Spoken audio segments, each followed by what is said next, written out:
అధ్యక్ష రుణమాఫీ అంటే నేను ముఖ్యమంత్రి గారిని సూటిగా అడుగుతున్నా అధ్యక్ష. వారిది కొడంగల్ నియోజకవర్గం, నా సిరిసిల్ల నియోజకవర్గం.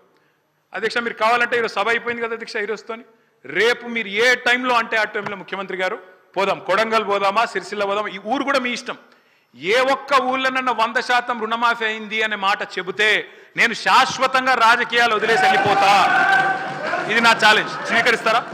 కొడంగల్లో కానీ కొండారెడ్డిపల్లి పోదాం అధ్యక్ష అంటే చెప్పడానికి కూడా కొంత ఉండాలి అధ్యక్ష.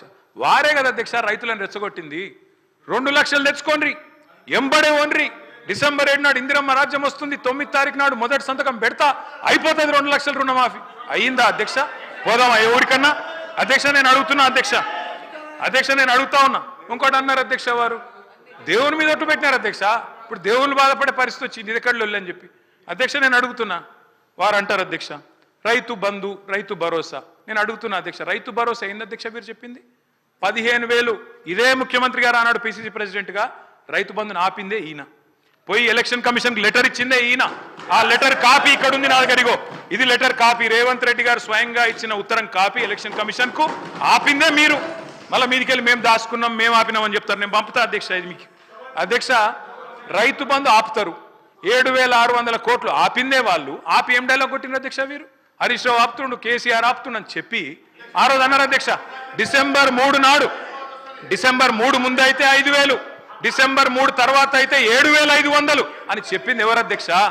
3 ముందు అయితే 5,000, 3 తారీఖు తర్వాత అయితే 7,500 అని చెప్పిందే ఈ ముఖ్యమంత్రి గారు. అధ్యక్ష ఇంకెన్ని చెప్పినారు అధ్యక్ష? ఉచిత కరెంటు కాంగ్రెస్ అట, కరెంట్ అంటేనే కాంగ్రెస్ అట, కాంగ్రెస్ అంటేనే కరెంట్ అట. ఇక్కడనే కూర్చొని నేను ఒక్క నిమిషం తొందర పడకు రాజు, నువ్వు అవుతావు. నేనేమంటున్నా అధ్యక్ష, ఇక్కడనే నిల్చొని ముఖ్యమంత్రి గారే చెప్పినారు అధ్యక్ష. ఆనాడు తెలుగుదేశం పార్టీలో ఇక్కడ నిల్చొని ఇదే ముఖ్యమంత్రి గారు చెప్పిన మాట. మా నాయన గారు చచ్చిపోతే నెత్తి మీద నీళ్ళు తలుపుతుందంత కరెంట్ లేదు, ఇదేం దౌర్భాగ్యపు ప్రభుత్వం అని చెప్పిందే ఆయన. ఇవాళ కరెంట్ అంటే కాంగ్రెస్, కాంగ్రెస్ అంటే కరెంట్ అంటే బయట చూస్తలేరా అధ్యక్ష? అధ్యక్ష నేను ఇంకోటి అంటున్నా, వారు అంటున్నారు 10 నెలలనే ఇంతెందుకు అంతెందుకు అని నేను అంటున్నా అధ్యక్ష. మేం చెప్పమన్నామా? 100 రోజులు, 6 గ్యారంటీలు, తొడలు కొట్టుడు, మెడలు కోసుకుంటానుడు, బాండ్ పేపర్లు, అఫిడవిట్లు, దేవుళ్ళ ముంగడ పెట్టుడు ఎవరు పెట్టిన అధ్యక్ష? 100 రోజుల్లో ఇస్తామని తులం బంగారం ఎవరు చెప్పిండ్రు అధ్యక్ష? ఎందుకు ఇస్తలేరు తులం బంగారం? ప్రజలు గోల్డ్ అనుకొని ఓటేసిరు, కానీ వీళ్ళు రోల్డ్ గోల్డ్ వెళ్ళిండ్రు అధ్యక్ష. గోల్డ్ అనుకున్నారు, రోల్డ్ గోల్డ్ వెళ్ళింది. లంకె బిందెలు దొరికేదాకా అవ్వాలన్నా అధ్యక్ష మేము? ప్రజలు ఎప్పటిదాకా ఎదురు చూడాలి? లంకె బిందెల కోసం ఆగన్నా? ఇంకా ఎంత అబద్ధం, ఎంత పచ్చి అబద్ధం అంటే అధ్యక్ష నేను అడుగుతా ఉన్నా అధ్యక్ష, ఇక్కడ మీరు చెప్పేది తప్ప, కాగ్ చెప్పేది తప్ప? రేవంత్ రెడ్డి లెక్కలు తప్ప, కాగ్ లెక్కలు తప్ప అధ్యక్ష? చెప్పాలి. రేవంత్ రెడ్డి గారు ఈరోజు చెప్పిన లెక్కలు 1,52,000 కోట్లు మిత్తి కట్టిన, అప్పులు కట్టిన, ఇది కాగ్. మీకు పంపిస్తా ముఖ్యమంత్రి గారు చూసుకోండి. కాగ్ చెప్తున్న ప్రకారం నెలకు 2,750 అసలు మిత్తి కలిపి. మరి మీరు అక్కడ జూట్ చెప్పాలని చెప్తుండాలి, ఇక్కడ నా వద్దని చెప్తుండాలి. రెండిట్లో ఏది కరెక్టో చెప్పాలి. ఆర్థిక అరాచకత్వం అన్నారు అధ్యక్ష. ఆర్థిక అరాచకత్వం నిజమైతే ఆయననే ఎందుకున్నాడు అధ్యక్ష ఆర్థిక కార్యదర్శి? మాకు 11 బడ్జెట్లకు సాయం చేసిన ఆయన, మీకు 3 బడ్జెట్లకు సాయం చేసిన ఆయన ఎందుకు కొనసాగిస్తున్నారు? మరి ఏది కరెక్ట్? అందుకే అంటున్న అధ్యక్ష. ఇంకోటి బోనస్, అది కూడా గొప్పగా చెప్పిన అధ్యక్ష. బోనస్ ఇగో అధ్యక్ష, ఇది కాంగ్రెస్ మేనిఫెస్టో. పేజ్ నెంబర్ చూసుకోండి, పేజ్ నెంబర్ 8. ఏం చెప్పిన అధ్యక్ష ఈ మేనిఫెస్టోలో? వరి ధాన్యం మద్దతు ధర 21,183. దేనిది మద్దతు ధర? ఇది దొడ్డు వడ్లది. 21,183 అంటే దొడ్డు వడ్లు. దొడ్డు వడ్లకు మీరేం చెప్పినారు? 500 కలిపి 2,683 ఇస్తామని చెప్పిండ్రు. ఇచ్చిండ్రా? మీరేం చెప్పిన? మొక్కజొన్న 1,670 కలిపి 2,200 ఇస్తాం. కందులు 6,300, 6,700 ఇస్తాం. సోయాబీన్ 3,950, 4,400 ఇస్తాం. పత్తి 6,025, 6,500 ఇస్తాం. మిర్చికి మద్దతు ధర 15,000 ఇస్తాం. పసుపుకు 12,000 ఇస్తాం. ఎర్రజొన్నకు 3,500 ఇస్తాం. చెరుకుకు 4,000 ఇస్తాం. జొన్నలకు 3,050 ఇస్తాం. ఒక్కటన్ని ఇచ్చిండ్రా? బోనస్ బోగస్ కాలేదా? రాష్ట్రంలో రైతులు చూస్తలేరా? ఎటువడతాడు దబాయిస్తే అయిపోతుంది అధ్యక్ష. ఇంకా విచిత్రం, నాకు ఇంకా గమ్మత్ అనిపించింది ఆయన అధ్యక్ష. ఆయన ఏమైనా స్వాతంత్ర ఉద్యమం చేసి జైలుకి పోయింది అధ్యక్ష? ఏం చేసిపోయింది అధ్యక్ష జైలుకి? ఆయన ఏదో పెద్ద సానుభూతి. మేము పోలేదా జైలుకి?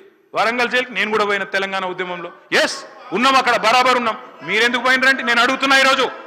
ఎస్ మీ ఇంటికి ఇవ్వాలని జూబ్లీహిల్స్ ప్యాలెస్ మీదకి ప్రైవేట్ డ్రోన్ పంపితే ఊకుంటావా? అక్కడ నీ బిడ్డనో నీ వైఫో ఉంటే వాళ్ళని ఇష్టం ఉన్నట్టు ఫోటోలు తీస్తే ఊకుంటావా? ఎవరి ఇళ్ళలో పడతా వాళ్ళ ఇళ్ళ దొరబడతా, నా ఇష్టం ఉన్నట్టు చేస్తా, అరాచకం చేస్తా అంటే ఊకుంటారా అధ్యక్ష? ఇది పద్ధతేనా అధ్యక్ష? అంటే మీ కాడికి వచ్చేవరకే కుటుంబాలు, మీ కాడికి వరకు వచ్చేవరకే భార్య పిల్లలు, వేరే వాళ్ళకి లేరా అధ్యక్ష భార్య పిల్లలు? మీరు ఆనాడు ఇష్టం ఉన్నట్టు మాట్లాడినప్పుడు లేని రంకులు అంటగట్టినప్పుడు ఇష్టం ఉన్న సంబంధాలు మాట్లాడినప్పుడు ఆ రోజు లేవా నీతులు? చివరికి మా ఇంట్లో పిల్లల్ని కూడా తిట్టింది మీరు కాదా? ఆనాడు మా ఇంట్లో చిన్న చిన్న పిల్లల్ని పట్టుకొని, మైనర్ పిల్లల్ని పట్టుకొని బూతులు మాట్లాడింది మీరు కాదా?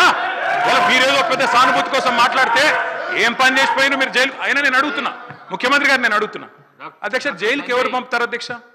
ప్రభుత్వాలు పంపుతాయా? కోర్టులు పంపుతాయి. కోర్టులో మీరు ఛాలెంజ్ చేసినారు, నన్ను రిమాండ్కి పంపొద్దు అని మీ లాయర్లు అడిగినారు. కోర్టు కాదు మీరు జైలుకే పోవాలని చెప్పింది. మేమేం చేస్తాం దానికి? రిమాండ్కు పంపేది మేం కాదు సార్, మీరు కాదు. ముఖ్యమంత్రి గారు హుంకరిస్తున్నారు. నేను అనుకుంటే అక్కడ ఎవరు మిగిలరు. నువ్వు ఏమనుకున్నా ఏం ఫరకు పడదు, నువ్వు ఏం చేసుకున్నా ఏం ఫరకు పడదు. నువ్వు అనుకుంటున్నావు పదవి శాశ్వతం, అధికారం శాశ్వతం, ఏది శాశ్వతం కాదు. అధ్యక్ష నేను కోరుతా ఉన్నా, ముఖ్యమంత్రికి అపరిమితమైన అధికారాలు ఉండవు. ముఖ్యమంత్రికి అపరిమితమైన అధికారాలు ఉండవు. ఎవరిని పడితే వారిని జైలుకు పంపే అధికారం ఉండదు, కోర్టులకు ఉంటుంది. నిన్ననే కోర్టు పాత్ర తీసుకున్నారు ఈ ముఖ్యమంత్రి గారు. ఇందాక ఏదో గోవింద సినిమా చెప్పింది కదా, ఆ పాత్ర ఆయనకే సూట్ అవుతుంది అధ్యక్ష. ఎందుకంటే అప్పుడే లాయర్ అయిపోతాడు ఆయన, అప్పుడే జడ్జ్ అయిపోతాడు, అప్పుడే మళ్ళీ స్పీకర్. మీరు తీసుకునే నిర్ణయం వారు చెప్తారు, సుప్రీంకోర్టు తీసుకునే నిర్ణయం వారే చెప్తారు, ఉప ఎన్నికలు రావంటారు, ఎన్నికల కమిషన్ నిర్ణయాలు ఆయనే చెప్తారు అధ్యక్ష. మీ బహుపాత్రలు మీకే సూట్ అయితే తప్ప మా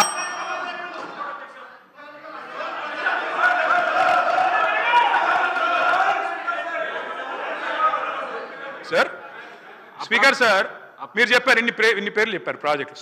నాగార్జున సాగర్, శ్రీశైలం, మంజీరా, మొత్తం కాంగ్రెస్ కట్టిన ప్రాజెక్టుల లిస్టులని చెప్పారు. నేను అడుగుతా ఉన్నది, ఎస్ నిజం, ఎస్ నేను కాదని లేదు కదా బ్రదర్. 50 ఏళ్ళ అధికారం ఇచ్చినప్పుడు ఆ మాత్రం కట్టాలి కదా, కట్టకపోతే కూడా బాగుండదు కదా. కట్టిండ్రు. మరి 2014 ముందు లేవా ఇవన్నీ? 2014 ముందు వానలు పడలేదా? 2014 ముందు ఈ ప్రాజెక్టులు లేవా? మరి అప్పుడు ఎందుకు వండలేదు పంటలు? ఎందుకో కేసీఆర్ ప్రభుత్వం వచ్చినాకనే వండినాయి. ఇవాళ ఎట్లా మాట్లాడతారండి? సూర్యాపేట జిల్లాలో రేవంత్ రెడ్డి గారు, సూర్యాపేట జిల్లాలో దయచేసి మీరు వినాలి. రేవంత్ రెడ్డి గారు నేను ఒక మాట అంటాను. నేను చెన్నై మీటింగ్కి పోయాను, అక్కడ మీరు ప్రతిపాదన పెట్టిండ్రు. పెడితే నేను మీ పార్టీని కాదు, మీరు నేను ఇక్కడ ఉప్పు నిప్పులకి కొట్లాడుకుంటాం. ఆడ పోయినాక నేను మిమ్మల్ని గౌరవించి మా ముఖ్యమంత్రి గారు చెప్పిన మాట కరెక్టు, 33% కాదు 36% ఇవ్వచ్చు అని చెప్పిన. ఎందుకంటే నాకు ఆ సంస్కారం ఉంది. హద్దులు దాటినాక, సరిహద్దులు దాటినాక నువ్వు మా ముఖ్యమంత్రి కాబట్టి నేను కాపాడాలి, నేను గౌరవించాలి, నీకు డిఫెండ్ చేయాలి, అది నా బాధ్యత. కానీ ఇక్కడికి వచ్చిన తర్వాత కూడా మీరు ముఖ్యమంత్రి పదవిలో కూర్చున్న తర్వాత కూడా గంత ఫ్రస్ట్రేషను, గన్ని రంకెలేస్తే కుదరదు. ప్రతిపక్షాల మీద మాటలతో డైలాగులు దాడి చేస్తా, పంచ్ డైలాగులతో దాడి చేస్తా కుదరదు. పరిపాలన అంటే పంచ్ డైలాగులు కాదు. పరిపాలన అంటే ఇప్పుడు మీరు చెప్పిన కష్టాలన్నీ ఉంటాయి. పరిపాలన అంటే ఇప్పుడు మేము 2014లో మేము కూడా ఆడికి వచ్చినాడు, ఇవన్నీ కష్టాలతోనే మేము కూడా స్టార్ట్ చేసినాం. మెల్లమెల్లగా ఒక్కొక్కటి సెట్ చేసుకుంటేనే వీడి దాకా వచ్చినాం. I wish you the best Revanth Reddy గారు. కానీ దయచేసి మీరు అన్నారు కదా కక్ష సాధింపు లేదు. కక్ష సాధింపు లేకపోతే నేను అడుగుతున్నా అధ్యక్ష, ఎందుకు రద్దు చేసినారు అధ్యక్ష? మేము తెచ్చిన పథకాలని, మేము తెచ్చిన ప్రాజెక్టులను. అప్పటికే ఎయిర్పోర్ట్ మెట్రో టెండర్ అయిపోయింది. రేవంత్ రెడ్డి గారికి ఒకటే కోపం ఏంటంటే వీళ్ళు తెచ్చిరు, నేను రద్దు చేయాలి, చేసి పారేసిండు. ఓకే, నో ప్రాబ్లం, ప్రభుత్వం మీది, మీ ఇష్టం. ఫార్మా సిటీ రద్దన్నారు, ఫార్మా విలేజ్లు ముద్దన్నారు. ఏమైంది అధ్యక్ష? మీ సొంత నియోజకవర్గం రేవంత్ రెడ్డి గారు కొడంగల్లో ఏం జరిగింది? ఈరోజు నేను అడుగుతా ఉన్నా అధ్యక్ష, ముఖ్యమంత్రి గారు తప్పు కాదు, ఆయన బిజీగా ఉంటాడు సహజంగానే. ముఖ్యమంత్రి అంటే ఆయనకు నిజంగా కూడా 18 గంటలు కాదు 24 గంటలు పని చేసినా కావాల్సినంత పని ఉంటుంది. కానీ ఏం జరిగింది రేవంత్ రెడ్డి గారు? మీకు